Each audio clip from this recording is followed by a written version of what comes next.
நல்ல சங்கெடுத்து ஊதுங்கய்யா ராசா, சந்தனத்தை எடுத்துக்கிட்டு ராசா, நம்ம புருஷன திரட்டி வையே ராசா.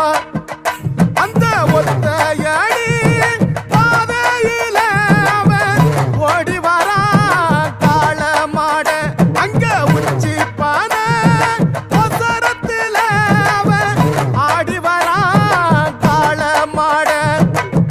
கொம்பு ரெண்டு குறு குறுக்க, கண்ணு ரெண்டு தீப்பிடிக்க, அழுகாலு பாச்சலில பாடி வரான் காள மாட. கொம்பு ரெண்டு குறு